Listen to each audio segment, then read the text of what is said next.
না, এটা কিন্তু কোনো এমব্রয়ডারি নয়, এটাকে লিকুইড এমব্রয়ডারি বলা হয়। আমি আজ আপনাদের সাথে শেয়ার করব কিভাবে এটা বানাতে হয়। ভিডিওটা সম্পূর্ণ দেখার অনুরোধ রইল। আমি মাঝে মাঝে তার মধ্যে কিছু টিপসও শেয়ার করব।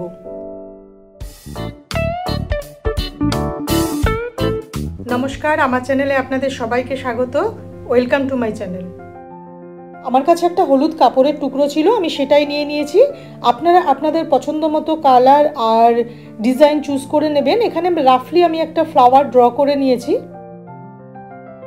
এগুলোকে 3D কোন বা 3D আউটলাইনার বলা হয়, আর এই কাজটার জন্য কিন্তু এইগুলোর প্রয়োজন হবে। আর বটলটাতে একটু স্কুইজ করলে কিন্তু কালারটা খুব সুন্দরভাবে বেরিয়ে আসবে। আমার কাছে যে কটা কোন আছে আপাতত, তার ভিতর থেকে আমি কয়েকটা চুজ করে নিচ্ছি। কাজটা শুরু করার আগে আমি প্রথমে বটলটা একটু এইভাবে করে নিচ্ছি।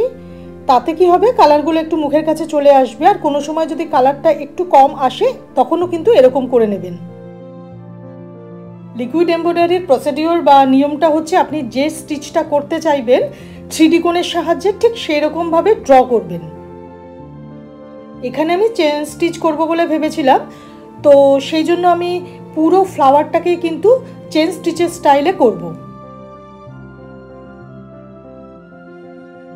3D কোণের কালারগুলো কিন্তু নর্মালি একটু থিক হয়, এক্ষেত্রে একটু বেশি থিক হয়ে গেছে কারণ আমার 3D কোণগুলো একটু পুরনো। যেহেতু 3D কোণের কালারগুলো একটু থিক হয়, তো শুকিয়ে যাওয়ার পরে কিন্তু একটা থ্রেডের মতো ফিল আসে, আর এই জন্যই এটার নাম হচ্ছে লিকুইড এমব্রয়ডারি। আমার কাছে খুব বেশি 3D কোণ ছিল না, মানে বিভিন্ন কালারের 3D কোণ ছিল না, কয়েকটাই ছিল, আর কিছু তো অলরেডি শুকিয়ে নষ্টই হয়ে গেছিলো। তো যে কটা কালার ছিল তার ভিতরেই আমি মানানসই করে কয়েকটা কালার চুজ করে কাজটা করছি।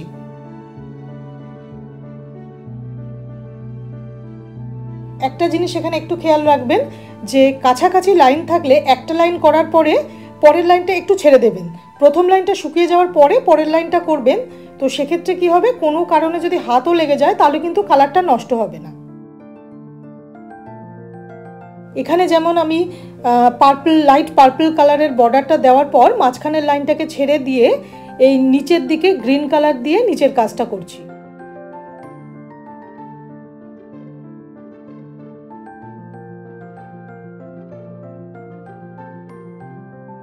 এবার আপনাদের সাথে একটা জিনিস শেয়ার করি। কাজ করতে করতে অনেক সময় কিন্তু সামনের অংশটা, নজল যেটাকে বলা হয়, সেখানে কিন্তু একটু কালার অনেক সময় শুকিয়ে আটকে যায়। সেক্ষেত্রে একটা সুচের সাহায্যে নজলটাকে আপনারা পরিষ্কার করে নেবেন। প্রথম লাইনটা শুকিয়ে যাওয়ার পরে আমি এখানে ব্লু কালার দিয়ে সেকেন্ড লাইনটা ড্র করে নিচ্ছি।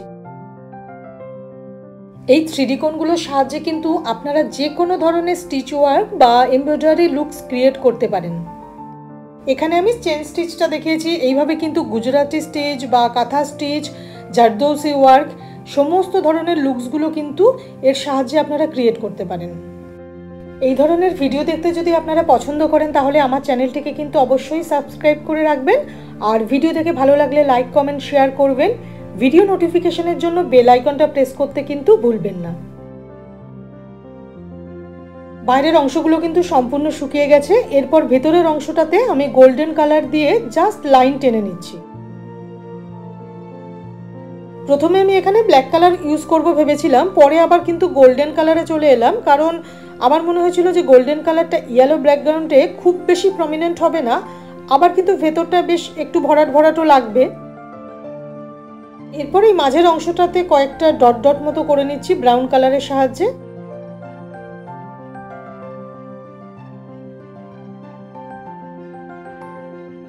কাজটা কিন্তু কমপ্লিট হয়ে গেছে, আর এবার এটাকে আমি সম্পূর্ণ শুকিয়ে নেব। 24 আওয়ার্স পরে এটাকে আমি একটু আয়রন করে নেব। পিছন দিকটাতে এখানে আয়রন করতে হবে, হালকা করে একটু আয়রন করে নিলেই হবে, তাতে কালারটা কিন্তু লাস্টিং করবে। আপনারা জানাবেন আপনাদের ভিডিওটা কেমন লেগেছে। আবার নতুন একটা ভিডিওতে আপনাদের সাথে দেখা হবে। নমস্কার, ভালো থাকবেন।